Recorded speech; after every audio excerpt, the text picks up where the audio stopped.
Hey, what's up, guys? This is B with the Untitled Game Show with another episode of Laid Back News. What's up, Jack? Almost day. What is going on? Not much. All This right. is another episode of Laid Back News for January 30th, 2013. Can you believe that January is almost done and February is almost here? It's like the new year just went by like that. Definitely did. We're gonna blink our eye and it's gonna be December and we're gonna be like, what happened? All right, man, you can start off with the first news story. All right, man.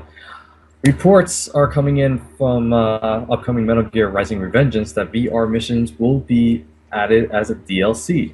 So like in most Metal Gear games, they have VR missions. In the demo, you play a little introduction to a VR mission, telling Raiden how to use his half blade, and from there you get to learn little mechanics, and then you actually go into the demo itself. Well, they're thinking that for Platinum Games and Konami, that they are releasing a DLC to have these missions that are in there, so you can play an actual VR mission. And hopefully, they said side characters will be in there, so hmm possibly we might see Solid Snake. Who knows? Well, that would be kind of interesting.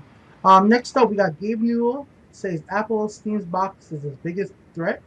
Basically, Gabe Newell is coming out with a Steam box for their Steam service on the PC, so that people like me and Jack who play PC games but not really intensely at all, every now and then we'll play a game, we'll have more like a console type setup at home. So we'll see what Apple comes out this year with. Apple really does have to probably step into the gaming industry a little bit more. So we'll see where that goes, guys. All right. Also, GameStop is turning its customers onto digital content. Some customers who do not want to purchase, are not really comfortable of buying digital content on their consoles because they figure, like the same thing that happened to the PlayStation, that will get hacked or information be stolen. So now GameStop, I know a lot of people know, are having digital content in the stores. All they have DLC. So now they're enforcing, well, not really enforcing, but having more DLC put into the stores rather than actual people buying it on their consoles. Yeah, that's an interesting move from GameStop. So we'll see where that takes them going into the future of digital content. All right. Yep, next up we got Battlefield 3 hit premium hits 2.9 million subscriptions. That's really good for the Battlefield franchise because that leads into another story, which will be the new Battlefield game is coming out next year, and it might be for next gen consoles as well as current gen consoles. So if their premium subscription model moves over to that new Battlefield as well, it seems like they'll be a really good competitor for the Call of Duty Elite service. Fuse has been delayed to second quarter of 2013.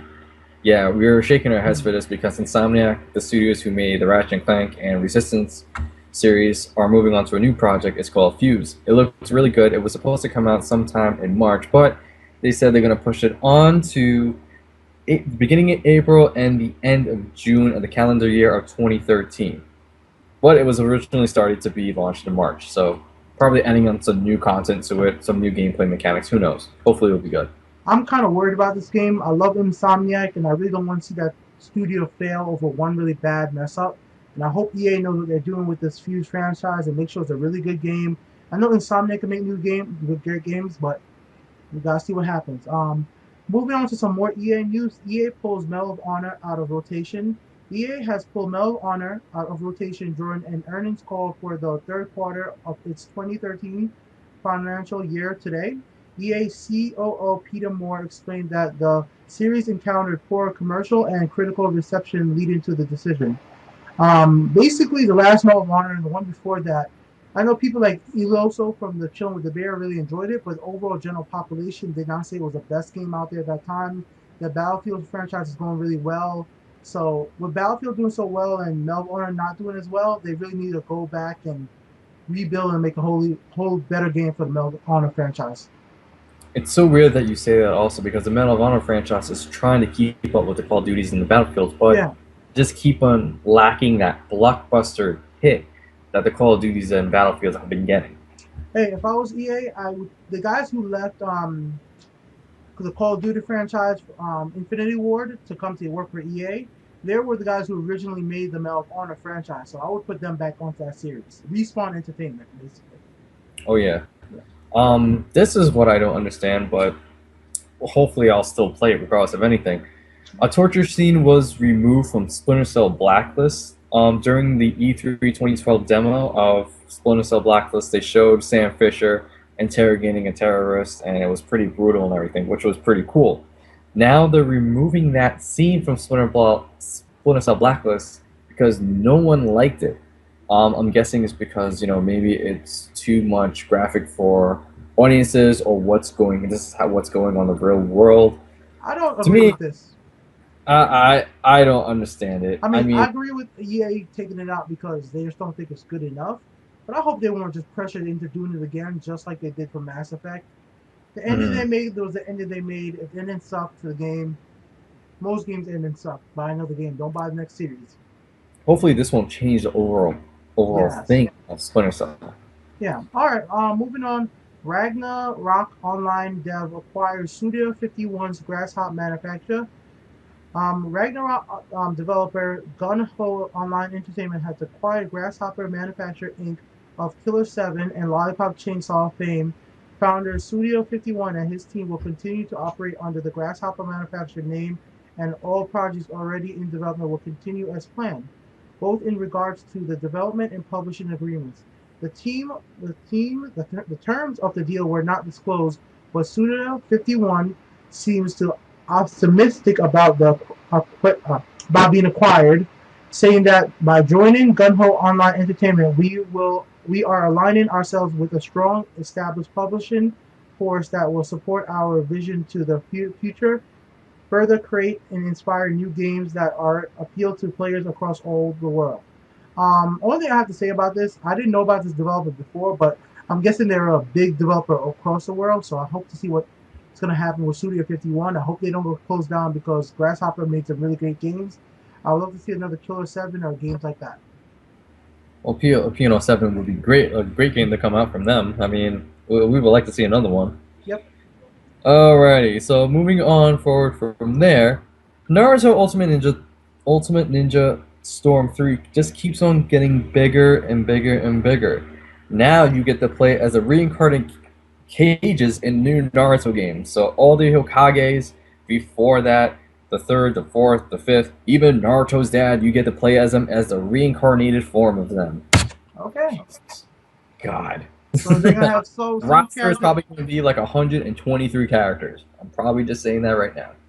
Some of the characters are going to have two forms, basically. Pretty much. All right. This is my last story for the day.